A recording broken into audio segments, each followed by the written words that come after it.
Hey, this is Alec Kermit, and today I'm going to be listing out the top 10 pulls from Ward the Trading Card Game's Generation 1 set. It being the very first set, Generation 1 does have a lot of really good playable cards, but not every card on this list is chosen just for its playability. A couple on here are also just very rare and collectible. So let's kick this list off in no particular order with the Creator. The Creator is the only mythic rarity card in the set, making him very sought after for that reason alone. In fact, he's so rare that anytime one of these is pulled and posted online, it's a bit of an event and everyone celebrates because it does happen so infrequently. The creator does have the highest stats across the board of any creature in the game, and he remains pretty playable despite his 3 sacrifice requirement to come out onto the field, thanks to the ability to limited summon him with a card such as Helping Hand. He's hyper rare, super powerful, and simply iconic. Next up, we have Assassin, which is easily the most playable creature card in the entire set. Not only does she have 10 HP, which is a super low commitment to your cemetery total, but she also has max speed, very high attack, and an awesome effect that lets her do triple damage if she attacks first, which is likely. She's also legendary rarity, making her very hard to pull, and because she's not limited, there are many players out there who are trying to get more competitive who are looking for up to 3 copies of this card, making her amazing trade fodder if you don't want her yourself. Next up is what I call the Retrieval Trio: Holy Light, Ghost from the Past, and Visitor from Beyond. Holy Light is a legendary rarity card that can pull either a creature or a magic card from the cemetery, but it can only be used one time as it cannot be retrieved from the cemetery itself, unlike Ghost from the Past. Ghost from the Past just pulls a creature, but it can be pulled out of the cemetery itself to be used again. Visitor from Beyond is the magic counterpart of the trio. It only pulls a magic card, but it also can be retrieved from the cemetery itself to be used more than once.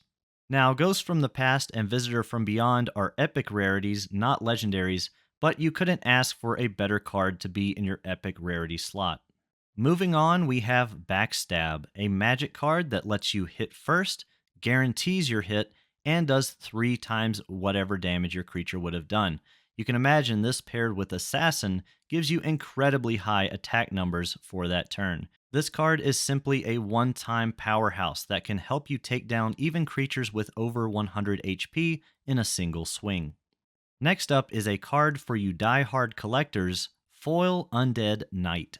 In every sealed starter pack, there's a small 10% chance to pull a holographic uncommon or common creature. Now, normally these lesser foil cards wouldn't demand much attention, but Undead Knight is a special exception. You see, Undead Knight seems to be the only misprinted creature in the entire set, missing its creature symbol at the top left of the card. Now, the devs have already acknowledged this mistake and said they are going to fix it when they need to print the set again, making this card in particular a limited asset.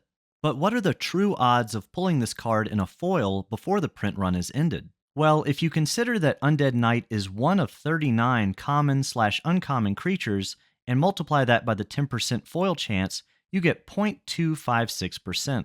But that's not quite right because he's an uncommon, making him more like 0.1% or less. Continuing on, we have Revival Priest, a legendary rarity card that pulls a creature from your cemetery and places it right on the field in action, sending the current creature you had on the field back to your hand.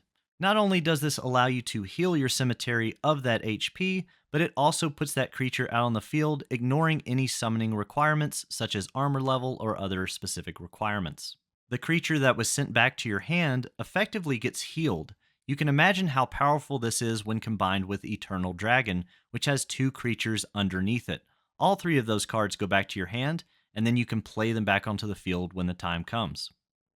Nearing the end now, we have Epic Loot, a legendary rarity equip card that fully heals your creature and gives it some nice buffs. If you're running a high HP creature such as the Creator or Cosmic Demon, this is an absolute must in your deck.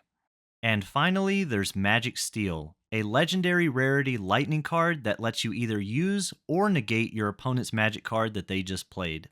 Imagine your opponent playing Holy Light to bring a 100 HP creature out of their cemetery just for you to steal it and pull one of your creatures out instead. It's an absolute powerhouse of a card. Now, those are the top 10 pulls of Gen 1 in my opinion. There are, of course, a lot of other great cards: Heroism, Judgment, Turncoat, Mysterious Door, Watcher in the Wall, just to name a few. If there's something I missed, put it in the comments below. I'd love to see what card you would be most excited to pull. And of course, like and subscribe for more Ward the Trading Card Game content.